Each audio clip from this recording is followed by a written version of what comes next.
Dramatis personi Creon, king of Thebes Haemon, son of Creon Tiresias, a seer guard first messenger second messenger Eurydice, wife of Creon Antigone Ismene, daughters of Oedipus chorus of Theban elders seen Thebes, in front of the palace.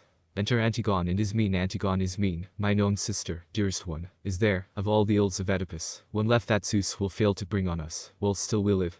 For nothing is there sad or full of woe, or base, or fraught with shame, but I have seen it in thy woes and mine. And now, what new decree is this they tell, our ruler has enjoined on all the state? Knowst thou, hast heard, or is it hid from thee, the doom of foes, that comes upon thy friends? Ism. No tidings of our friends, Antigone, painful or pleasant since that hour have come when we, two sisters, lost our brothers twain, in one day dying by each other's hand. And since in this last night the Argive host has left the field, I nothing further know, nor brightening fortune, nor increasing gloom. Antig. That knew I well, and therefore sent for thee beyond the gates, that thou mayst hear alone. Ism. What meanest thou? It is but all too clear thou broodest darkly o'er some tale of woe. Antig. And does not Creon treat our brothers twain one with the rites of burial, one with shame? Eteocles, so say they, he interred fitly, with wonted rites, as one held meet to pass with honor to the gloom below.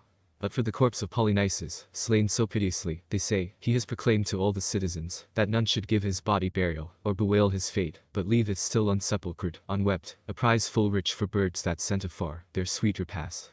So Creon bids, they say, Creon the good, commanding thee and me, yes, me, I say, and now is coming here, to make it clear to those who knew it not, and counts the matter not a trivial thing, but woe so does the things that he forbids, for him. There waits within the city's walls the death of stoning. Thus, then, stands thy case, and quickly thou wilt show, if thou art born of noble nature, or degenerate livest, base child of honored parents. Ism. How could I, O daring in thy mood, in this our plight, or doing or undoing, aught avail? Antig. Wilt thou with me share risk and toil? Look to it. Ism. What risk is this? What purpose fills thy mind? Antig. Wilt thou with me go forth to help the dead? Ism. And dost thou mean to give him sepulture, when all have been forbidden? Antig. He is still my brother, yes, and thine, though thou, it seems, wouldst fain he were not. I desert him not. Ism. O daring one, when Creon bids thee not. Antig. What right has he to keep me from mine own? Ism. All me.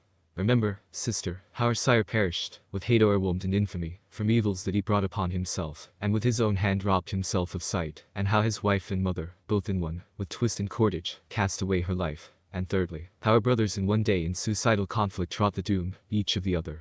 And we twain are left, and think, how much more wretchedly than all we twain shall perish, if, against the law, we brave our sovereign's edict and his power.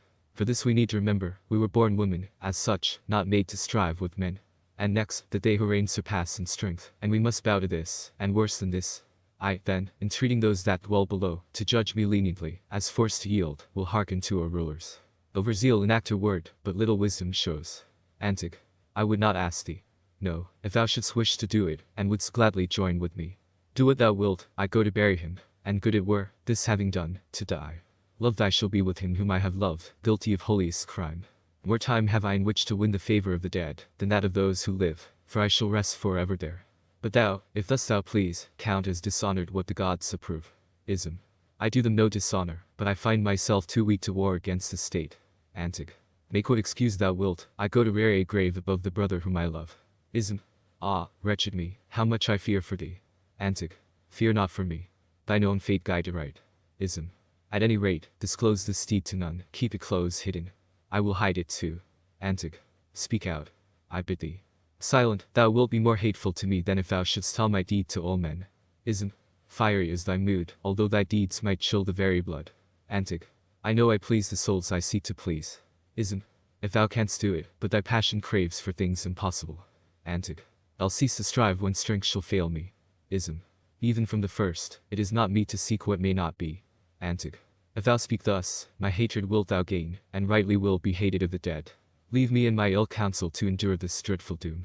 I shall not suffer aught so evil as a death dishonorable. Ism. Go, then, if so thou wilt. Of this be sure, wild as thou art, thy friends must love thee still. Excellent. Enter chorus strophe. I chore.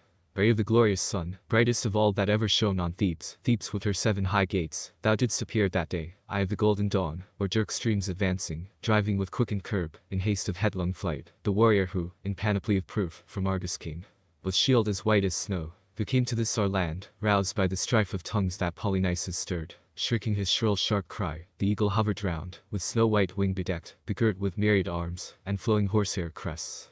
Antistrophe. He stood above our towers, circling, with blood-stained spears, the portals of our gates. He went, before he filled his jaws with blood of men, before Hephaestus with his pitchy flame had seized our crown of towers. So loud the battle din that Ares loves, was raised around his rear, the conflict hard and stiff, and for his dragon foe.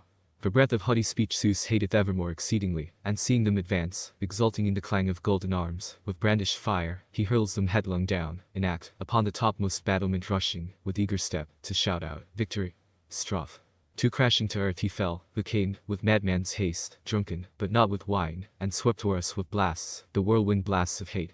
Thus on one side they fare, and mighty Ares, bounding in his strength, dashing now here, now there, elsewhere brought other fate.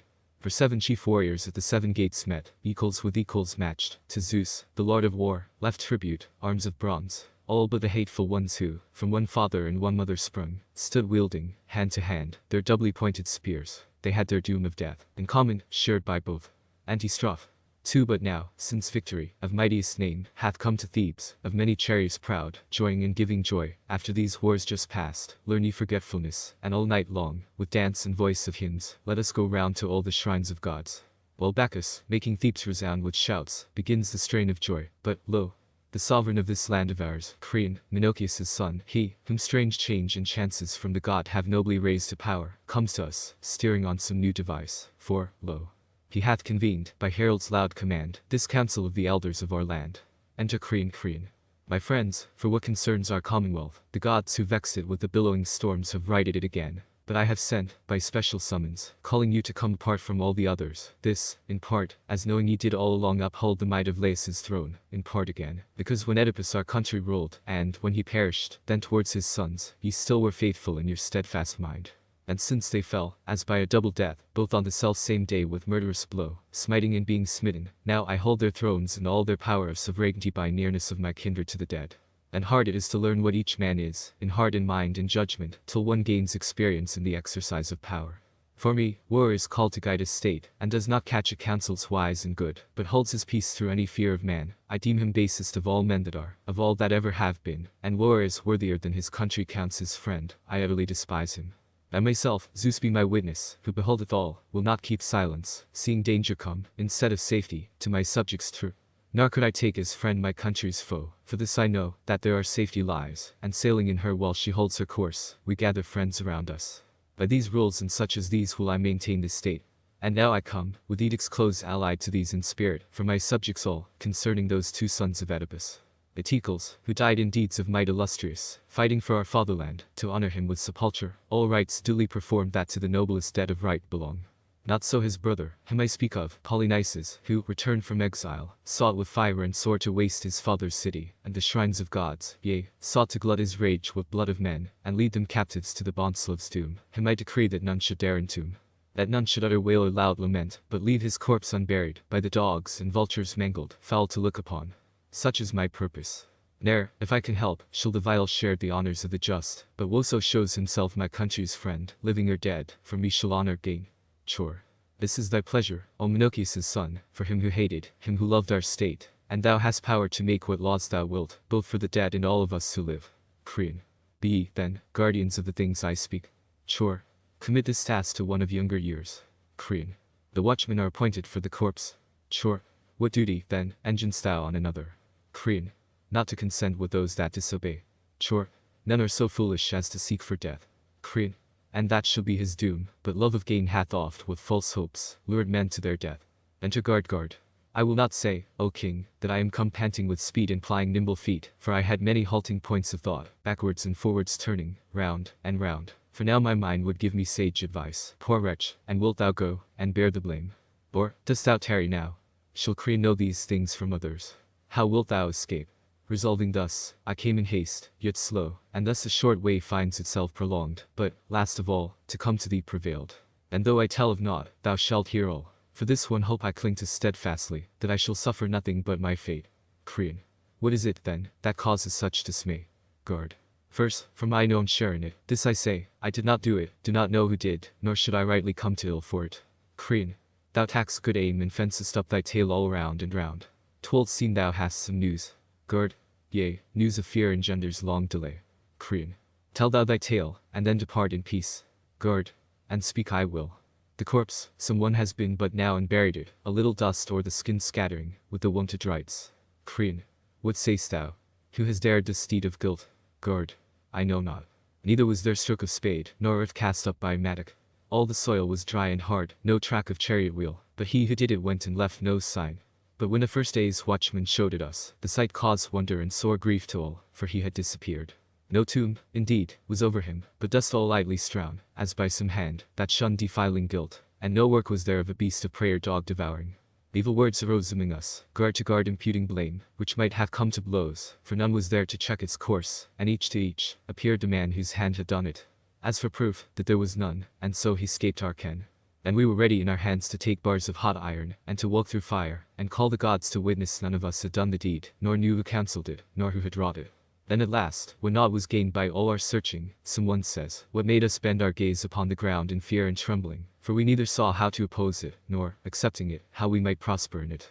And his speech was this, that all our tales should go to thee, not hushed up anywise. This gained the day, and me, ill-starred, the lot condemns to win this precious prize. So here I come to thee against my will, and surely do I trow thou dost not wish to see me. Still 'tis true, that no man loves the messenger of ill. Chore. For me, my prince, my mind sometime has thought, that this perchance has some divine intent. Korean.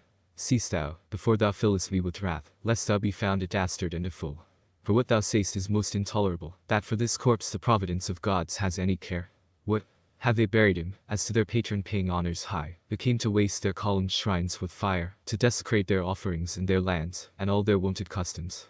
Dost thou see the gods approving men of evil deeds? It is not so, but men of rebel mood, lifting their head in secret long ago, have stirred this thing against me. Never yet had they their neck beneath the yoke, content to own me as their ruler. They, I know, have bribed these men to let the deed be done. No thing in use by man, for power of ill, can equal money. This lays cities low, this drives men forth from quiet dwelling place, this warps and changes minds of worthiest stamp, to turn to deeds of baseness, teaching men all shifts of cunning, and to know the guilt of every impious deed. But they who, hired, have wrought this crime, have labored to their cost, or soon or late to pay the penalty. But if Zeus still claims any awe from me, know this, and with an oath I tell it thee, unless ye find the very man whose hand has wrought this burial, and before mine eyes present him captive, death shall not suffice, till first, impaled still living, ye shall show the story of this outrage. That henceforth, knowing what gain is lawful, ye may grasp at that, and learn it is not meet to love gain from all quarters. By base profit won, you will see more destroyed than prospering. Guard. May I, then speak? Or shall I turn and go? Korean. Dost thou not see how vexing are thy words? Guard. Is it thine ears they trouble, or thy soul? Korean. Why dost thou gauge my trouble where it is? Guard. The doer grieves thy heart, but I thine ears. Korean. Saw. What a babbler, born to prate, art thou? Guard. And therefore not the man to do this deed. Korean. Yes, that too, selling and thy soul for pay. Guard. Ah me. How fearful 'tis, in thinking, false to think. Korean. Prate about thinking, but unless ye show to me the doers, ye shall say ere long, that evil gains still work their punishment. Exit. Guard. God send we find him. Should we find him not, as well may be, for this must chance decide, you will not see me coming here again, for now, being safe beyond all help of mine, beyond all thought, I owe the gods much thanks. Exit.